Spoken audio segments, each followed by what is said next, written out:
मैं Prahasta post death services का राक्षस आपका पुष्पक 634 में स्वागत करता हूँ। मैं पूरे दिन यहाँ वेट करता हूँ और पृथ्वी पे जो लोग मर जाते हैं वो यहाँ आते हैं। मिस्टर केसी सरकार, आपका सडनली हार्ट अटैक से निधन हो गया है।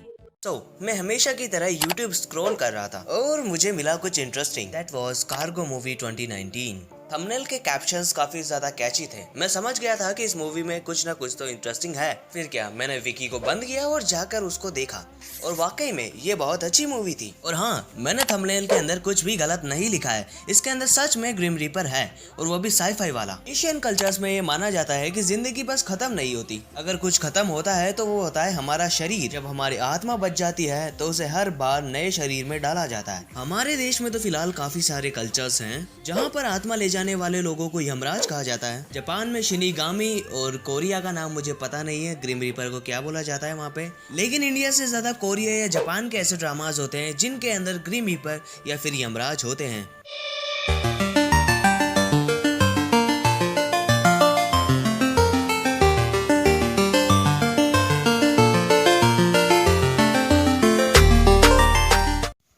हम ऐसी दुनिया के बारे में बात करने वाले हैं जहाँ पर इंसान और राक्षस दोनों साथ मिलकर रहते हैं। इंसान एकदम नॉर्मल होते हैं हमारी तरह और राक्षस जो होते हैं वो इंसानों की तरह दिखते हैं लेकिन थोड़े से एब नॉर्मल होते हैं। उनके पास सुपर पावर्स होती हैं। वो सुपर पावर्स कुछ भी हो सकती है, like healing, Esper powers, flying, invisibility, कुछ भी। राक्षसों के पास एक और एडवांटेज होता है कि उनकी उम्र बहुत लंबी होती है। इन राक्षसों की वजह से हमारी सभ्यता बहुत आगे निकल चुकी है क्योंकि उनके पास सुपर पावर्स है और ऐसी बहुत बड़ी जिंदगी है जिसके अंदर वो आराम से रिसर्च कर सकते हैं और नई नई टेक्नोलॉजीज बना सकते हैं। ऐसे ही एक राक्षस ने बनाई थी PDTS। ये एक ऑर्गेनाइजेशन है जिसका फुल फॉर्म है पोस्ट डेथ ट्रांजिशन सर्विसेज।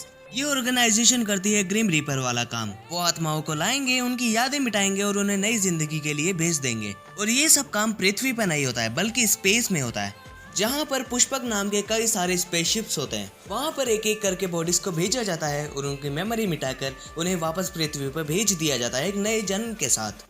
और ऐसे ही एक स्पेसशिप में रहता है हमारा मेन कैरेक्टर प्रहस्ता, जो कि एस्पर एबिलिटीज वाला राक्षस है। वो किसी भी भारी चीज को उठाकर फेंक सकता है या अपने पास बुला सकता है। उसे पुष्पक विमान पर लगभग 75 साल हो चुके हैं और वो बहुत एक्सपीरियंस्ड है। उसे बिल्कुल भी नहीं पता है कि पिछले 75 सालों में धरती के ऊपर क्या हो चुका है। और तभी उसे कई सालों बाद मिलती है एक नई असिस्टेंट। और उन दोनों के एक्सपीरियंस के अंदर बहुत बड़ा डिफरेंस होने के कारण उन दोनों की बनती नहीं है। उसकी असिस्टेंट हर बार नई गलती कर देती है और प्रहस्ता को उसे सुधारना पड़ता है।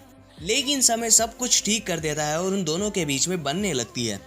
मैं ये मूवी तुम्हें इसलिए रेकमेंड नहीं कर रहा हूँ क्योंकि ये गॉब्लिन के ग्रिम रीपर की स्टोरी से सेम है, बल्कि मैं तुम्हें ये इसलिए रेकमेंड कर रहा हूँ क्योंकि इंडिया में ऐसी स्टोरीज नहीं बनती हैं और जब ऐसी मूवीज बने तो हमें सपोर्ट करना चाहिए। मैंने IMDb पर इसके कई सारे रिव्यूज देखे और मैंने सोचा कि क्या चल रहा है यहाँ पे। उनमें से आधे से ज्यादा लोगों को ये लग रहा था कि साईफाई मतलब एक्शन। साईफाई एक जॉनरा है मेरे भाई, साईफाई का मतलब एक्शन कभी भी नहीं था। मैंने कई सारे ऐसे साईफाई ड्रामास देखे हैं जिनके अंदर फाइटिंग बिल्कुल भी नहीं थी लेकिन लव स्टोरी थी। वो सच में वो बहुत एंटरटेनिंग थी। बात करते हैं इसे कहाँ से देखे, तो मैं कहूँगा कि नेटफ्लिक्स से तुम देख सकते हो।